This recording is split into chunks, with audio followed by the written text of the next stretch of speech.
नमस्कार, मैं हूं सुमित अवस्थी, आपका सबसे भरोसेमंद साथी, और आप देख रहे हैं देश का सबसे विश्वसनीय हिंदी न्यूज चैनल। रात के 10 बज रहे हैं और वक्त है देश के लोकप्रिय हिंदी न्यूज शो खबरों की खबर का। आज के ताजा एडिशन में बहुत सी बातों पर चर्चा होगी, देश की बड़ी खबरों पर आपके सवालों के जवाब होंगे। आगे बढ़े उससे पहले एक क्विक कर्टन रेजर शो की खास खबरों का। आज आपको देश की इंसाफ वाली उम्मीदों से मिलवाएंगे, जिसे नाम दिया है 5 मुकदमे 1 अदालत 140 करोड़ उम्मीदें। आज जब आपके लिए खबरों की लिस्ट तैयार कर रहा था तो सुप्रीम कोर्ट में लगे 5 बड़े मुकदमों पर नजर गई। हर मुकदमा इस देश के साधारण आदमी की जिंदगी से सीधे जुड़ा है। आप हमारा ये परीक्षण जरूर देखें और इसके विषय में अपने शुभ चिंतकों से बात भी करें। आप चाहें तो इसे उनके साथ शेयर भी कर सकते हैं। प्रक्रिया वही है, एनडीटीवी इंडिया के यूट्यूब, वेबसाइट, ऐप और सोशल मीडिया प्लेटफॉर्म से इस स्टोरी के लिंक को डाउनलोड करें और आगे फॉरवर्ड करें। देश की 1/3 आबादी के जीवन में आज रात 12 बजे के बाद एक बड़ा बदलाव होगा।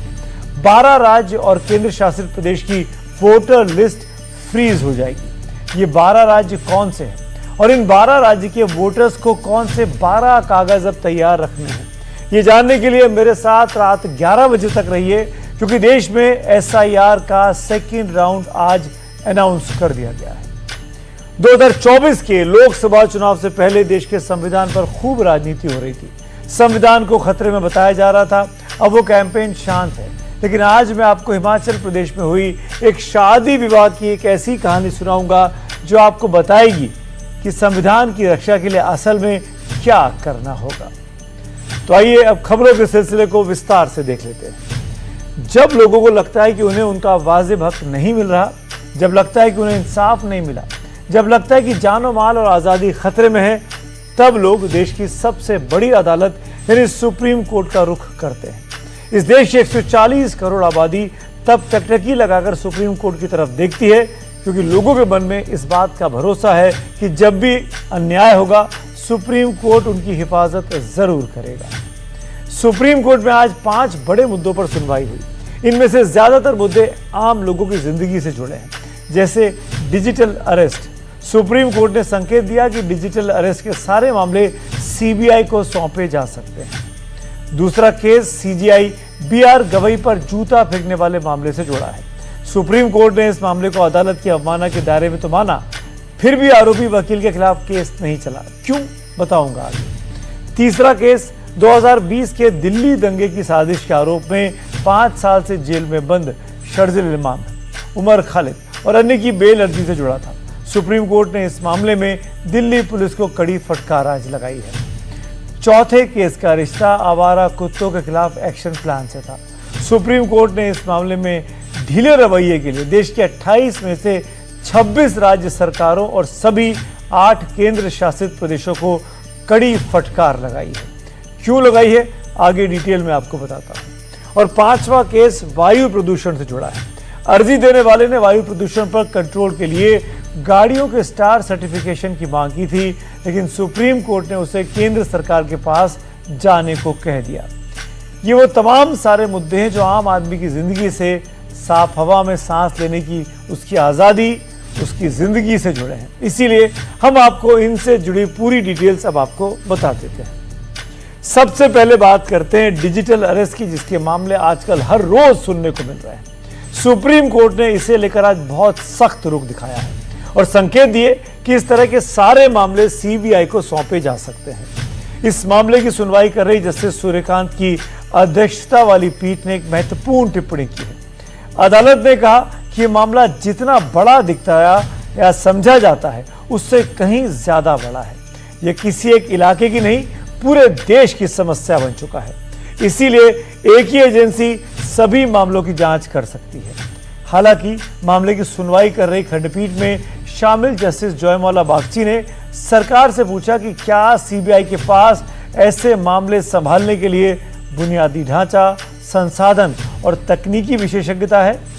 सॉलिसिटर जनरल तुषार मेहता ने इस सवाल का जवाब देने के लिए 1 सप्ताह का समय मांगा।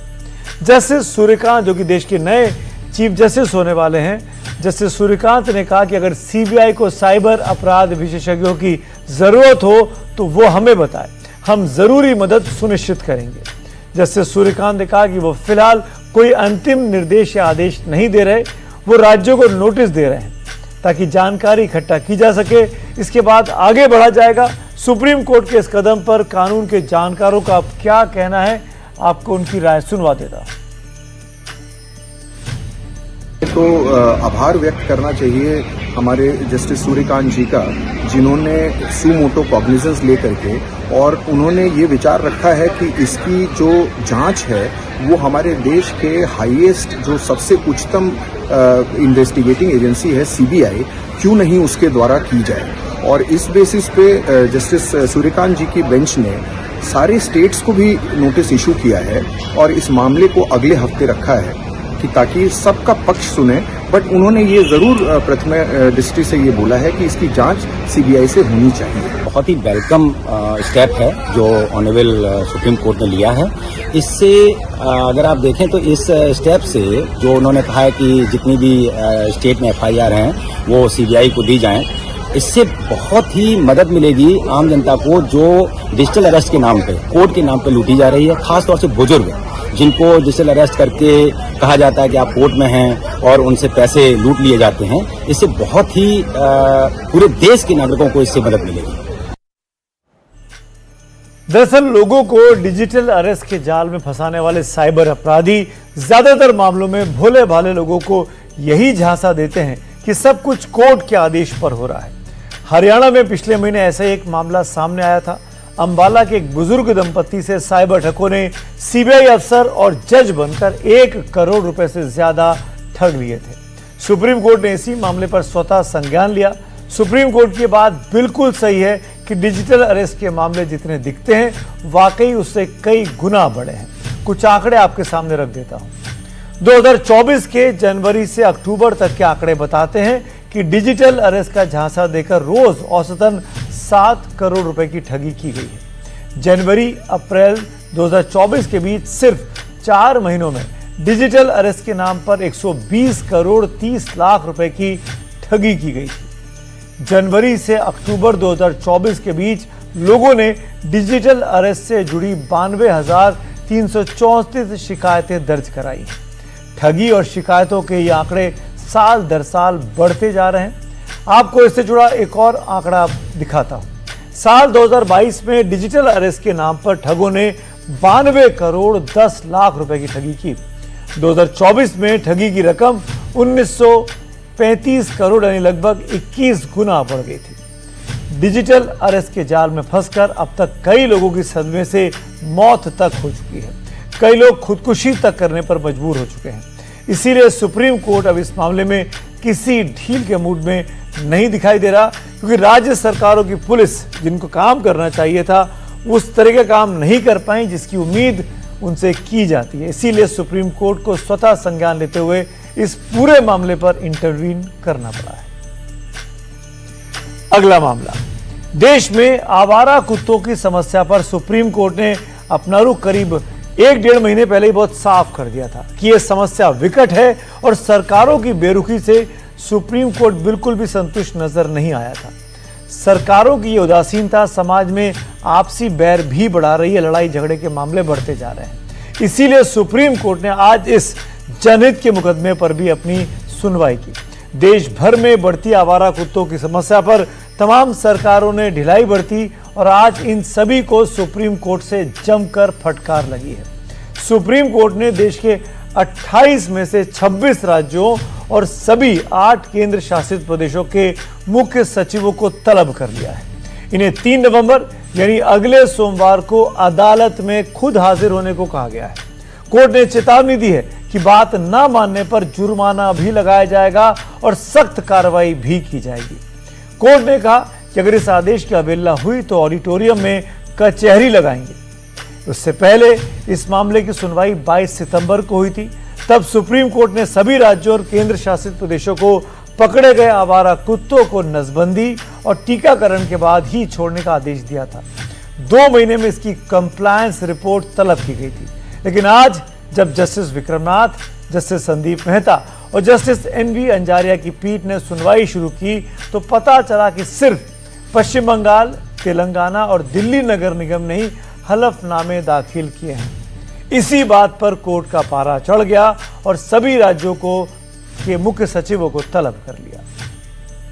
तो सुप्रीम कोर्ट ने पिछली बार जो 3 चीज़ें कही थी उसमें एक कहा था स्टरलाइजेशन वैक्सीनेशन का काम जोरों से होना चाहिए, दूसरा कहा था कुत्तों को डेजिग्नेटेड प्लेस पे ही खिलाया जाएगा, इनको अपार्टमेंट्स में, सोसाइटीज़ में, सड़कों पर नहीं खिलाया जा सकता, डेजिग्नेटेड प्लेस बनेंगे और केवल वहीं खिलाएगा। और जो काटने वाले कुत्ते हैं, बहुत ज़्यादा एग्रेसिव जो कुत्ते हैं, उनको बाड़ों में बंद किया जाएगा। इस पर सुप्रीम कोर्ट ने आज सभी राज्यों से कंप्लायंस रिपोर्ट मांगी, पर आप देखिए राज्यों की लापरवाही देखिए, 3 राज्यों को छोड़कर किसी भी राज्य ने कंप्लायंस रिपोर्ट नहीं दी। तो सुप्रीम कोर्ट ने आज आवारा कुत्तों के मामले के अंदर बेहद नाराजगी व्यक्त की है और इनको कहा है 3 तारीख को आप सभी चीफ सेक्रेटरी प्रेजेंट होंगे यहाँ पर और सभी की कंप्लायंस रिपोर्ट आनी चाहिए और अगर नहीं आई तो नाराजगी व्यक्त की जाएगी। सुप्रीम कोर्ट की बात तक सरकारें नहीं सुनती हैं।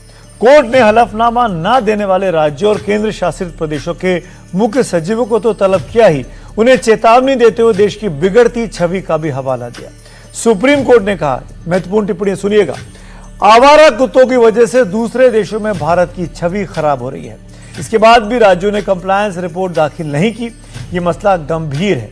सुप्रीम कोर्ट का यह इशारा 3 अक्टूबर को दिल्ली में हुई डॉग बाइट की घटना की तरफ था, जब वर्ल्ड पैरा एथलेटिक्स चैंपियनशिप में हिस्सा लेने आई जापान और केन्या की टीमों के 2 कोचों को आवारा कुत्तों ने स्टेडियम में काट लिया था। इस पर बहुत किरकिरी हुई थी।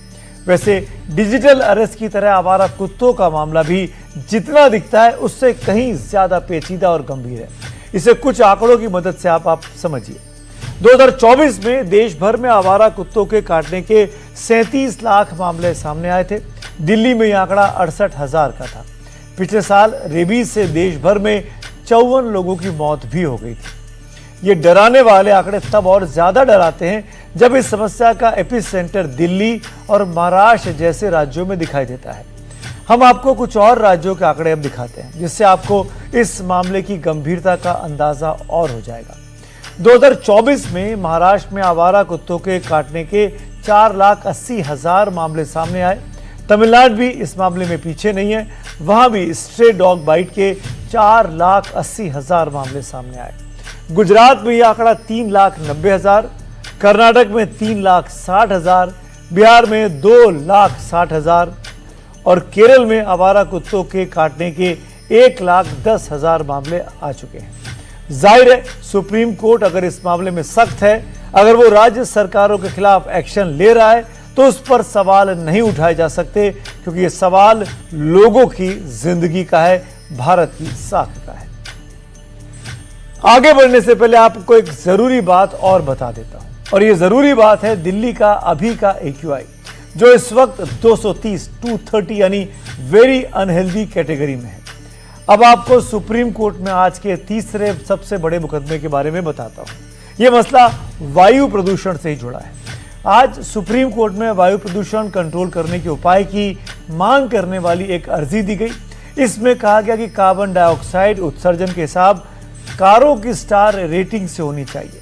याचिकाकर्ता ने सुप्रीम कोर्ट से इसके लिए केंद्र सरकार को निर्देश देने को कहा। यह भी कहा कि वायु प्रदूषण से देश में हर साल 21 लाख लोगों की मौत होती है। लेकिन सुप्रीम कोर्ट के चीफ जस्टिस BR गवई ने इस अर्जी पर विचार करने से इनकार कर दिया। उन्होंने कहा कि यह मामला सरकार के अधिकार क्षेत्र में आता है, इसीलिए कोर्ट इसमें हस्तक्षेप अभी नहीं करेगा। याचिकाकर्ता को अपनी बात भारत सरकार के सामने रखनी चाहिए। सुप्रीम कोर्ट ने अधिकार क्षेत्र का हवाला देकर बेशक अर्जी खारिज कर दी, लेकिन अर्जी लगाने वाले डॉक्टर कुलश्रेष्ठ ने जो मुद्दा उठाया वो बहुत ही संवेदनशील है, हमारी आपकी सांसों और जिंदगी से सीधे तौर पर जुड़ा है। वर्ल्ड हेल्थ ऑर्गेनाइजेशन 0 से 50 AQI को स्वास्थ्य के लिए सुरक्षित मानता है, लेकिन दिल्ली जैसे शहर में सर्दियों में ये 300 से 500 के बीच अमूमन रहता है, यानी AQI बहुत ही खराब खतरनाक कैटेगरी में है। और इसके लिए जिम्मेदार हैं PM 2.5। ये वो महीन कण होते हैं जो फेफड़ों को पार कर ब्लड स्ट्रीम में प्रवेश कर सकते हैं और जिंदगी छोटी कर देते हैं। इससे कुछ आंकड़ों के जरिए आप समझिए। भारत में वायु प्रदूषण औसतन जिंदगी के 5.5 साल कम कर देता है, लेकिन दिल्ली में यह नुकसान 10 साल या उससे भी ज्यादा का हो सकता है, क्योंकि दिल्ली में प्रदूषण का लेवल बहुत ज्यादा है। उत्तर प्रदेश कुछ जिलों में यही वायु प्रदूषण लोगों की उम्र करीब 10 साल छोटी कर रहा है। बिहार के भी कुछ जिले ऐसे हैं जहां यह वायु प्रदूषण ना होता तो लोगों की जिंदगी 7 से 9 साल ज्यादा रिकॉर्ड की जाती। हरियाणा में वायु प्रदूषण के चलते लोगों की आयु 7 वर्ष कम हो रही है, पंजाब में 6 साल कम हो रही है और पश्चिम बंगाल में 5 से 6 साल तक कम हो रही है। इसीलिए फैसला चाहे सुप्रीम कोर्ट ले या सरकार ले, वायु प्रदूषण पर लगाम लगाने का फैसला होना चाहिए, जल्द होना चाहिए और ये बहुत जरूरी भी है, हम लोगों की जिंदगी का सवाल है। अब आपको सुप्रीम कोर्ट के एक बड़े फैसले के बारे में और बताता हूं। जिस वकील ने 6 अक्टूबर को देश के मुख्य न्यायाधीश BR गवई की ओर जूता फेंका था, उसके खिलाफ सुप्रीम कोर्ट कोई कार्रवाई नहीं करेगा। हालांकि सुप्रीम कोर्ट ने यह भी साफ कर दिया कि कोर्ट में नारे लगाना कोर्ट की अवमानना है। चीफ जस्टिस की तरफ जूता फेंकना भी देश की सबसे बड़ी अदालत की अवमानना है। लेकिन अवमानना की कार्रवाई हो या नहीं, यह संबंधित न्यायाधीश पर निर्भर करता है। सुप्रीम कोर्ट ने कहा कि CJI गवई खुद इस मामले में कार्रवाई नहीं चाहते हैं। न्यायमूर्ति सूर्यकांत और न्यायमूर्ति जयमाला बागची ने यह भी कहा कि अवमानना नोटिस से वकील को बेवजह महत्व मिलेगा और घटना की अवधि बढ़ जाएगी। वकील पर कार्रवाई की मांग को लेकर सुप्रीम कोर्ट बार एसोसिएशन ने अर्जी लगाई थी। कोर्ट ने यह अर्जी बेशक खारिज कर दी, लेकिन इस तरह की घटनाएं आगे न हो, इसे रोकने के लिए दिशा निर्देश बनाने पर विचार करने को कहा है।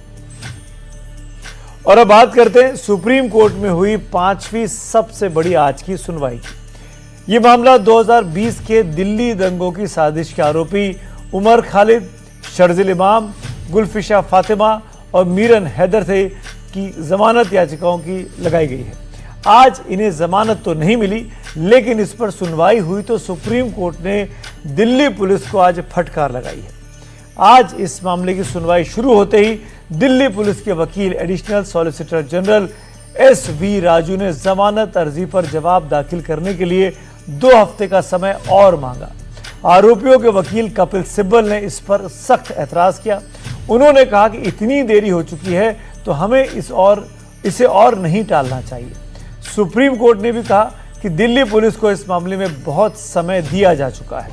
सुप्रीम कोर्ट ने कहा कि जब समय दिया गया था तब जवाब क्यों नहीं दाखिल किया गया। याचिकाकर्ता पहले ही 5 साल जेल में बिता चुके हैं। सुप्रीम कोर्ट ने कहा कि जवाब शुक्रवार तक दाखिल करना ही होगा। इसी के साथ कोर्ट ने अगली सुनवाई के लिए 31 अक्टूबर की तारीख भी तय कर दी है। कोर्ट के रुख से लगता है कि 31 अक्टूबर को आरोपियों की जमानत अर्जी पर कोई अंतिम फैसला आ सकता है। और ये बढ़ते हैं आज की कुछ और खबरों की ओर। ये खबर सुप्रीम कोर्ट की नहीं, लेकिन उससे के साथ बहुत ही वैसी महत्वपूर्ण खबर है। आज रात 12 बजे से देश के 12 राज्यों की वोटर लिस्ट फ्रीज हो जाएगी। अब उसमें ना तो कोई नया नाम जोड़ा जाएगा और ना ही कोई नाम फिलहाल उससे हटाया जाएगा, क्योंकि चुनाव आयोग ने देश को एक बड़े शुद्धिकरण की आज जानकारी दी है। अशुद्ध वोटर लिस्ट का शुद्धिकरण। बिहार के बाद दूसरे चरण में 12 राज्यों की वोटर लिस्ट को शुद्ध करने का काम किया जाएगा। शाम को 4:25 पर 3 चुनाव आयुक्त देश के सामने आए। उन्होंने सबसे पहले SIR के पहले चरण बिहार में हुए वोटर शुद्धिकरण पर जानकारी दी और फिर उसके बाद दूसरे चरण की जानकारी।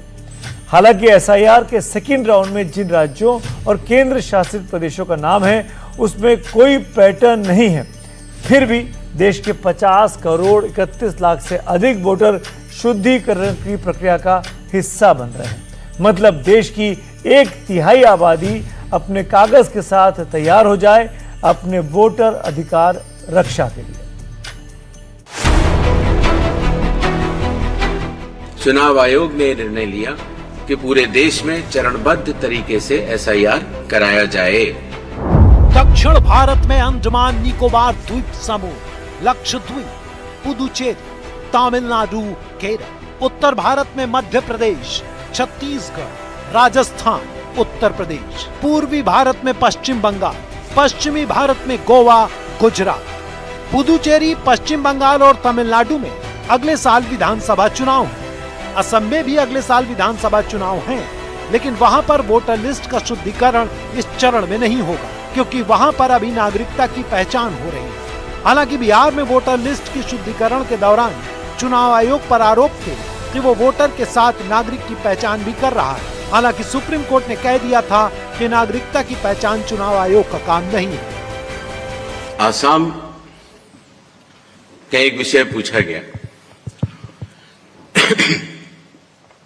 जैसा कि आप सब लोगों को विदित होगा, भारतीय नागरिकता कानून में आसाम के लिए नागरिकता के लिए अलग प्राविधान है। और दूसरा विषय यह है कि माननीय सुप्रीम कोर्ट की देखरेख में वहां पर नागरिकता की जांच का कार्यक्रम लगभग पूर्ण होने वाला है।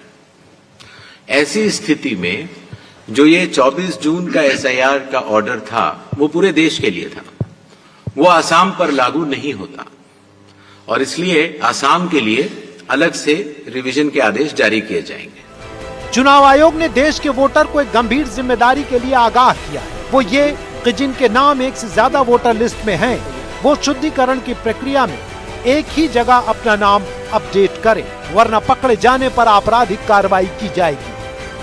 Sir, this side Ashwin Kumar Singh from NDTV. Sir, supreme court में भी ये याचिकाकर्ताओं ने सवाल किया था कि डी डुप्लीकेशन सॉफ्टवेयर का क्या उपयोग किया गया था बिहार में, जो नाम 2 जगह रजिस्टर्ड थे, और क्या वो एप्लीकेशन अब अभी जो एसआईआर सेकंड फेज शुरू हो रहा है उसमें भी उपयोग किया जाएगा? जहां तक डी डुप्लीकेशन की बात की, जब एक बार इन्यूमरेशन फॉर्म एक व्यक्ति ने साइन कर दिया और उसका नाम ड्राफ्ट सूची में आ गया, डुप्लीकेशन तभी हो सकता है जब एक व्यक्ति ने 2 बार इन्यूमरेशन फॉर्म साइन किया हो। आपके माध्यम से मैं देश के सभी मतदाताओं को यह बतलाना भी चाहता हूं कि हो सकता है कि आपका किसी पुराने जगह वोट अगर बना रह गया हो तो आपके पास घूमते फिरते वो इन्यूमरेशन फॉर्म भी आएगा, लेकिन आपको सिर्फ और सिर्फ एक इन्यूमरेशन फॉर्म पर ही दस्तखत करके जमा कराना है। इस स्थिति में कोई डी डुप्लीकेशन सॉफ्टवेयर चलाने की आवश्यकता नहीं होती और चूंकि हर व्यक्ति सिर्फ एक इन्यूमरेशन फॉर्म दे रहा है तो उस समस्या का निदान हो जाता है। चुनाव आयोग ने आज ये भी बताया कि वोटर लिस्ट को अपडेट करने वाला फॉर्म यूनिक होगा, मतलब हर वोटर के लिए एक ही फॉर्म जारी किया जाएगा। जैसे ही कोई एक से ज्यादा फॉर्म भरेगा, फौरन नजर में आ जाएगा। वोटर की पहचान में गफलत न हो, इसलिए हर पोलिंग बूथ पर केवल 1200 वोटर ही होंगे। घोषणा के बाद चुनाव आयोग से सबसे ज्यादा सवाल पश्चिम बंगाल में सर प्रक्रिया की चुनौती को लेकर पूछे गए, क्योंकि पश्चिम बंगाल में ममता बनर्जी सरकार पूरी तरह से स्पेशल इंटेंसिव रिवीजन के खिलाफ है। এবং গভর্নমেন্ট অফ ইন্ডিয়ার এজেন্সিগুলোকে যারা বিজেপির কথায় আজকে শুধুমাত্র রাজনীতি করছে, গৌরীকরণ করছে, শিক্ষা থেকে শুরু করে সংস্কৃতি থেকে শুরু করে ভোটার লিস্ট থেকে শুরু করে উৎসব থেকে শুরু করে সমস্ত এজেন্সিকে দিয়ে একজন মির্জাফর আছেন ওখানে দিল্লিতে। এই মির্জাফরদের মৃত্যু জীবনে হয় না,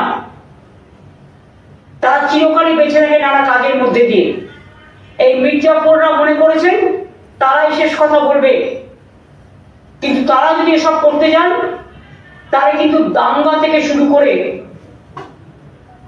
আরো অনেক কেস আছে, সবকিছু কিন্তু বেরিয়ে পড়বে। जहां तक वेस्ट बंगाल की बात है, कोई भी गतिरोध नहीं है। संविधान के अंतर्गत सभी संवैधानिक संस्थाएं अपने अपने दायित्व का पालन करती हैं। इलेक्शन कमीशन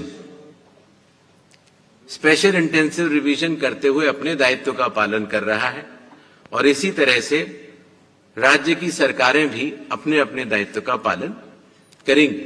साफ है कि चुनाव आयोग को इस वोटर लिस्ट की सफाई में दिलचस्पी नहीं है। अभी भी एसआईआर वोटर लिस्ट की सफाई नहीं, सफाया करने का तरीका है, कैंची चलाने का तरीका है। आज की प्रेस कॉन्फ्रेंस से स्पष्ट था कि चुनाव आयोग को डुप्लीकेशन करने में कोई दिलचस्पी नहीं है। कंप्यूटर का इस्तेमाल करके जो जंक नाम है, ऊट पटांग चीजें हैं, उसकी सफाई करने में कोई दिलचस्पी नहीं है, क्योंकि वो उद्देश्य नहीं है। उद्देश्य है वोटर लिस्ट से कुछ खास नामों को काटना। हाँ, इतना जरूर हुआ है कि चुनाव आयोग ने जो बेवकूफियां की थी, जिससे उसे खुद नुकसान हुए थे बिहार में, वो कम हो गई हैं। यहाँ आपको बता दें कि सर का विरोध करने वाले राज्यों में तमिलनाडु, केरल भी शामिल है। असम को लिस्ट से बाहर रखने का विरोध भी हो रहा है। अभी तक बिहार की एसआईआर के कारण और जो सवाल उसमें हम सब ने खड़े किए, उसका उत्तर नहीं मिला, जवाब नहीं मिला। अनेकों बार सुप्रीम कोर्ट को हस्तक्षेप करना पड़ा बिहार के एसआईआर को दुरुस्त करने के लिए। नहीं तो चुनाव आयोग की नीयत और मंशा और भारतीय जनता पार्टी जिसने चुनाव आयोग को कठपुतली बनाया हुआ, उनकी नीयत और मंशा बिहार के एसआईआर से बड़ी स्पष्ट हो गई है। सवाल तो ये है कि आखिर मंशा क्या है एसआईआर कराने के पीछे की। अभी जाने कितने चुनाव हो गए हैं, तो ये क्या चाहते हैं? अभी तक के चुनाव हुए अनडेमोक्रेटिक तरीके से हुए हैं। तो सरकार की मंशा क्लियर नहीं है और सरकार पूरी तरह से जो डेमोक्रेटिक सेटअप है भारत का, वो कहीं ना कहीं उसको क्षति पहुंचाने की कोशिश कर रही है। सर प्रक्रिया की कुछ अहम तारीख और आंकड़े आप भी नोट कर लें। 12 राज्यों और केंद्र शासित प्रदेश के 50 करोड़ 99 लाख वोटर के नाम चुनाव आयोग के शुद्धिकरण अभियान में शामिल होंगे। इसके लिए चुनाव आयोग का प्रतिनिधि BLO 4 नवंबर से 4 दिसंबर 2025 के बीच 3 बार आपके घर आएगा। 5,33,093 BLO चुनाव आयोग के लिए शुद्धिकरण का काम करेंगे, जो कि राज्य सरकार के ही कर्मचारी होंगे। 9 दिसंबर 2025 को पहला ड्राफ्ट रोल पब्लिश किया जाएगा। 9 दिसंबर 2025 से 8 जनवरी 2026 तक क्लेम और ऑब्जेक्शन फाइल किए जाएंगे। 31 जनवरी 2026 तक वेरिफिकेशन का काम चलेगा। 7 फरवरी 2026 को 12 राज्यों और केंद्र शासित प्रदेश की फाइनल वोटर लिस्ट शुद्धिकरण के बाद सामने आएगी। जिन मतदाताओं का नाम 2 जगह है, उनका क्या होगा? अगर मान लेते हैं कि आपका नाम उत्तर प्रदेश में भी और आपका नाम मध्य प्रदेश में भी है, तो ऐसे मतदाताओं के लिए आयोग ने कहा है कि 2 बार इन्यूमरेशन फॉर्म ना भरें। एक खास अपील की है चुनाव आयोग ने। जब NDTV ने ये सवाल पूछा कि डुप्लीकेशन के लिए क्या किया जाएगा, तो उन्होंने कहा है कि 2 बार इन्यूमरेशन फॉर्म मतदाता जमा ना करें। अगर आपका नाम यूपी में है और आप यूपी में रह रहे हैं, तो सिर्फ यूपी से इन्यूमरेशन फॉर्म को जमा करें, मध्य प्रदेश से फॉर्म जमा ना करें। उन्होंने सख्त लहजे में ये भी कहा है कि अगर किसी को कानूनी प्रक्रिया में जाना है, अगर आपने 2 जगह से इन्वेस्टिगेशन फॉर्म कर दिया है, तो आप पर कानूनी कार्रवाई भी हो सकती है, क्योंकि कानूनन 2 जगह से इलेक्टोरल रोल में शामिल होना या मतदाता सूची में नाम दर्ज करवाना अपराध है। इसलिए जो लोग भी अगर किसी राज्य के निवासी और कहीं और रह रहे हैं, तो वो एक ही पते पे इस बार इन्यूमरेशन फॉर्म को भरें, ताकि जो डुप्लीकेसी है वो खत्म कर दिया जाए। तो आयोग का कुल मिला के बताएं तो एसआईआर जो बिहार की हुई, लगभग बातें वैसी ही हैं। 1200 इलेक्टोरल हर रोल पे होने चाहिए। आपके पास अधिकार है, अगर आपका नाम नहीं है या दस्तावेजों के बाद भी आपका नाम शामिल नहीं होता है, तो आप अपील कर सकते हैं डीएम के पास, स्टेट सीओ के पास। कुल मिला के ये कि एसआईआर की जो प्रक्रिया बिहार में थी, उससे कुछ नए परिवर्तन किए गए हैं, और जो सीख चुनाव आयोग को बिहार से मिली है, उसका इम्प्लीमेंटेशन इन राज्यों में किया गया है। और ये पूरी प्रक्रिया जो है फरवरी तक कंप्लीट हो जाएगी, क्योंकि मार्च और मई के महीने से, अप्रैल के महीने से अगले विधानसभा चुनाव की तैयारियां शुरू हो जाएंगी वेस्ट बंगाल, तमिलनाडु, असम, केरला पे। इसलिए आयोग ने कहा है कि आप फरवरी तक इस पूरी प्रक्रिया को खत्म कर लें और अगले फेज की, यानी जो बचे हुए राज्य हैं, फिर उसके बाद उनका घोषणा की जाएगी। कैमरा पर्सन राकेश के साथ मैं अश्विनी कुमार, NDTV इंडिया के लिए। आगे बढ़ते हैं, अब बात करते हैं सरकार के एक ऐसे कदम की जो फरवरी 2026 में शुरू होगा। इसका नाम है pan India national household income survey. Hindi में कहें तो अखिल भारतीय राष्ट्रीय घरेलू आमदनी सर्वेक्षण।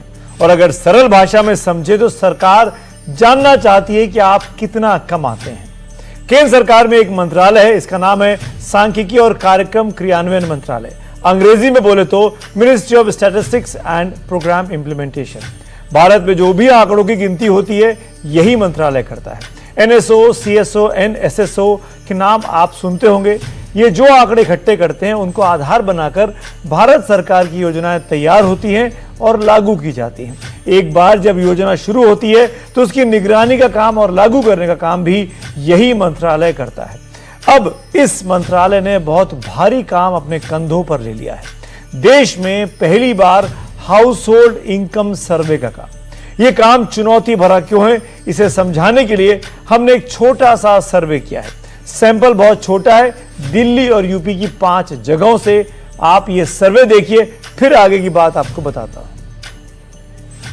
सरकार एक सर्वे ला रही है जिसमें वो पूछेगी कि आप कितना कमाते हैं। वो तो भैया मैं आपको नहीं बता पाऊंगा। आप बताएंगे अगर आपसे पूछा जाएगा? हाँ बिल्कुल बताएंगे। तो गुजारा हो जाता है ना, वही हम बहुत बड़ी बात समझ रहे हैं आज के टाइम में। मैं बता सकता हूँ, जरूर बता सकता हूँ, ऐसी कोई बात नहीं। वो चीज बताना नहीं चाहूंगा मैं। तो चाहते घर के खर्चे पूरे हो जाए, वही बहुत होती है भाई साहब। कमाई रह क्या गई आज तक व्यापार के अंदर।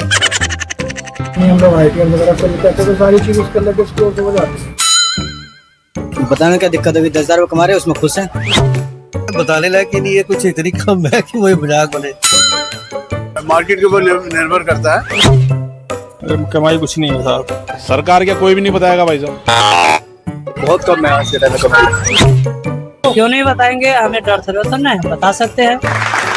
जितनी है, जितनी रूम मिल जाता है और उसके बाद वही खत्म हो जाता है कि ये तो अपनी पर्सनल है ना, ये पर्सनल हित का आनंद है किसी से बताना भी। ये तो वेरी अनऑकवर्ड क्वेश्चंस है। अच्छी जिंदगी जी रहा हूँ, अच्छी जी रहा हूँ, मेरे सब टैक्सेस पेड हैं, all everything is paid, but I will not like to disclose it in public. अब ऐसे कैमरे पे कुछ कहेंगे ना, वो तो उल्टा ही पड़ेगा ना। ऐसे ही अगर आप अगल बगल में खड़े 5 लोगों से उनकी आमदनी के बारे में पूछ लें तो लोग टाल मटोल करने लगते हैं। कोई असली आमदनी बताने को राजी नहीं होता। ज्यादातर लोग यही कहते मिलेंगे कि सब भगवान की कृपा है, रोजी रोटी चल रही है, बस इतना समझिए कि हाथ नहीं फैलाने पड़ते हैं, जिम्मेदारी पूरी हो जाती है और 4 पैसे बच जाते हैं। बस यही जैसे तैसे निभ रही है। इतनी महंगाई में जितना कमाओ कम ही पड़ता है। इसी तरह से जब सरकार ने अगस्त महीने में देश के पहले हाउस होल्ड इनकम सर्वे का रिहर्सल किया तो जवाब मिले, वो भी आप जान लीजिए। 73% लोगों ने कहा कि सर्वे में पूछे गए सवाल बहुत अच्छे हैं। 84% लोगों ने कहा कि उन्हें सर्वे का उद्देश्य अच्छी तरीके से समझ में आ गया है। लेकिन 95% लोगों ने माना कि सर्वे में पूछी जा रही सूचना संवेदनशील है और कोई स्रोत से हो रही इनकम की जानकारी देने में वो सहज नहीं है।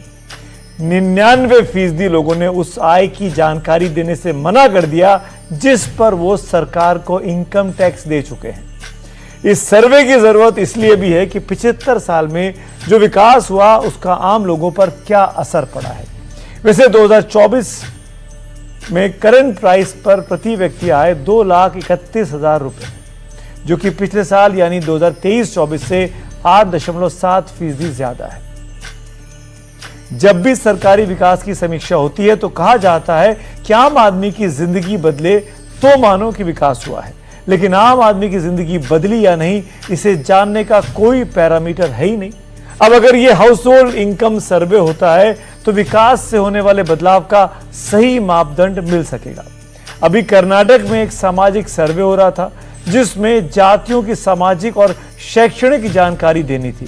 सर्वे में जानकारी देना बाध्यकारी नहीं होता है, मतलब जानकारी देने वाला चाहे तो बताए या फिर ना बताए। तो राज्यसभा सांसद सुधा मूर्ति ने जानकारी देने से मना कर दिया। इस पर कर्नाटक की सरकार और सुधा मूर्ति के बीच तनाव की स्थिति बन गई थी। इससे पूरे घटनाक्रम से अलग मैं अपने समाज की एक सच्चाई आपके सामने रखना चाहता हूं। हमारे यहां कंबल ओढ़कर घी पीने वाले ज्यादा हैं। ऊपर की कमाई का गुणगान सब करते हैं, लेकिन इनकम बताने के नाम पर सांप सूख जाता है। टैक्स देने के नाम पर चोरी के 100 बहाने खोजे जाते हैं। ऐसे में लोग सरकार को सही जानकारी देंगे, ये बड़ी चुनौती होगी सरकार के लिए। आगे बढ़ते हैं अगली कहानी की ओर। यह कहानी हिमाचल प्रदेश के सिरमौर से आई है। यहां शिलाई विधानसभा क्षेत्र है। इसमें नैनीधार के पास कलोग नाम का एक गांव है। इस गांव में रहने वाले 2 भाइयों ने ऐसी शादी की है जिसकी चर्चा पूरे देश में होनी ही चाहिए। शादी का कार्ड, शादी की सोच, सब कुछ बहुत अनोखा हुआ है। इसकी खासियत का कीवर्ड है संविधान। जी हां, हैशटैग संविधान। शादी और संविधान आप भी सुन गए चौंक गए होंगे। हम भी चौंक गए थे जब हमने एक साथ 2 वर्ड सुने, शादी और संविधान। जब शादी का कार्ड देखा और शादी के बारे में सुना था, हमारी ये कहानी देश के नेताओं को जरूर देखनी चाहिए, खास तौर पर उन नेताओं को जो संविधान के नाम पर लंबी चौड़ी राजनीति करते आ रहे हैं।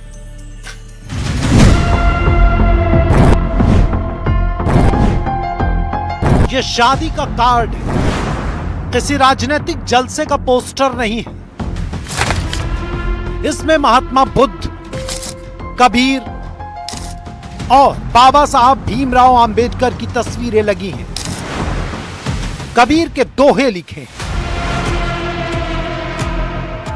शादी के कार्ड में ईश्वर की असीम अनुकंपा लिखा होता है, लेकिन इस कार्ड में उसकी जगह माता पिता संत विद्वान के आशीर्वाद से शादी होने की बात लिखी है। शादी समारोह है और शनिवार 25 अक्टूबर को शादी हुई है। दो भाइयों ने एक साथ शादी की है, सुनील के साथ ऋतु और विनोद के साथ रीना। अब इस शादी के कुछ वीडियो और तस्वीर देखिए और कहानी को समझने की कोशिश कीजिए।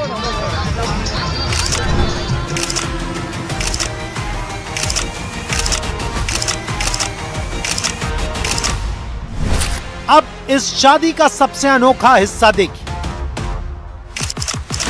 जब दूल्हा दुल्हन मंच पर बैठे थे,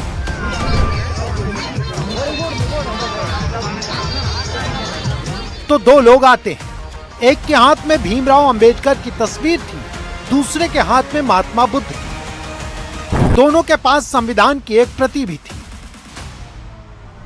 संविधान की कॉपी पर दोनों दूल्हे हाथ रखकर शपथ लेते हैं। दावा है कि शादी यहीं पर पूरी हो जाती है, बाकी दूसरी रस्में निभाई जाती हैं। लेकिन हिंदू विवाह की कानूनी मान्यता के लिए जरूरी सप्तपदी का अभ्यास नहीं किया जाता है। संविधान की शपथ को ही विवाह की अनिवार्य गारंटी मान लिया जाता है। संविधान को साक्षी मानकर विवाह पूरा कर लिया जाता है। ना तो अग्निकुंड है और ना ही आग के 7 फेरे और ना ही दूसरे कर्मकांड।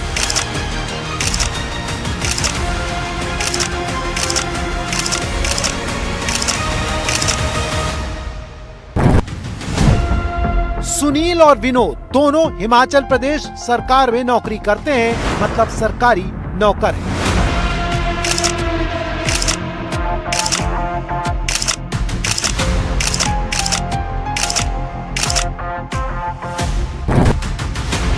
भारत की राजनीति में संविधान खतरे में है कहकर 2024 के लोकसभा चुनाव को आक्रामक बनाया गया।